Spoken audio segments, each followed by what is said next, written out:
এ মামা কতক্ষণে হয়ে গেল, এখনো মাসুমের খোঁজ নেই।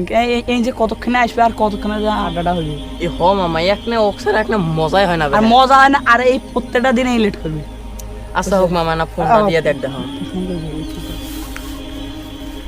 মাসুমের নাম্বার, মাসুম এই যে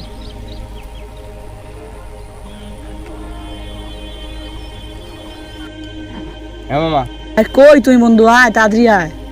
আসতেছি দাঁড়া। আর তোর জন্য আমরা এখানে কতক্ষণ ধরে কেউ যায়। আয় তাড়াতাড়ি আয়। ঠিক আছে। আচ্ছা আয় তাড়াতাড়ি আয়। আচ্ছা রাখ। আচ্ছা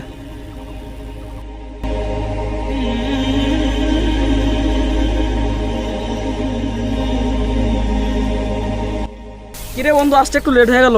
বস তুই প্রতিদিনই লেট করিস, আর এই দেখ এই মাসুম বসে প্রত্যেক দিনটা লেট করে আসে। আচ্ছা দোস্ত ভুলে গেছে, এখন থেকে আর দেরি হবে না।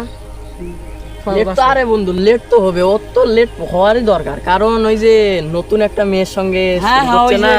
কি যে নাম সাদিয়া নেপালি। হ্যাঁ সাদিয়া সাদিয়া সাদিয়া। সাদিয়া সাদিয়া। আরে দোস্তরা কি মামা শোন, কি বলতেছো তোরা? তোকে একটা কথা বলি, এইসব কাজ বাদ দে, কারণ মামা এগুলো হচ্ছে পাপ কাজ। আর যদি তুই এই পাপ কাজের মধ্যে তুই লিপ্ত হস, বুঝছিস, তোর পুরো পুরো জীবনটাই ধ্বংস হয়ে যাবে, বুঝছিস?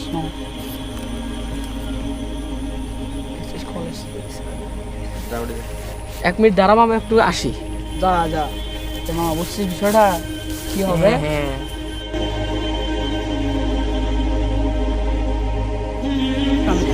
তো কি অবস্থা?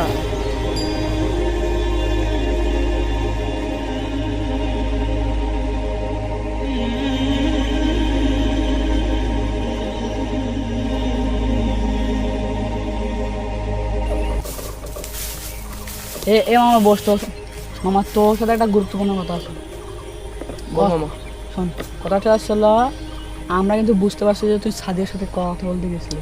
আরে মামা এসব কথা বাদ দে না। না শোন শোন শোন, বলতে জানা বন্ধু, এই প্রেম হচ্ছে হলো জিনা, চোখের জিনা, লজ্জাস্থানের জিনা, আর থেকে দূরে থাকতে বলেছে, বুঝছিস? আর তুই এসে যে বলতেছিস যে কিছুই হবে না, ইয়ে যে শাস্তি কত বড় ভয়াবহ তুই কখনোই কল্পনা করতে পারবি না, জানিস? আর তুই তুই এই সেই পাপ কাজে লিপ্ত হচ্ছিস, বুঝবো? জানিস প্রেম হচ্ছে মায়ের সাথে 70 বারেরও বেশি জিনা করার সমতুল্য, নাউজুবিল্লাহ। আর বন্ধু, তাও কি তুই সেই প্রেমে করবি? বন্ধু এখনো টাইম আছে, বাদ দিয়ে দে বন্ধু, বাদ দিয়ে। আচ্ছা বন্ধু ভুলে গেছে, তুই আমাকে হৃদয়তের পথে আনার জন্য তোকে ধন্যবাদ। আচ্ছা বন্ধু, ওসব কথা বাদ দে, স্কুলের কি খবর সেটা বল। প্রেম অর্থ জিনা, আমরা নিজে সতর্ক হই এবং অন্যকে সতর্ক করি, কারণ জিনার শাস্তি অনেক ভয়াবহ।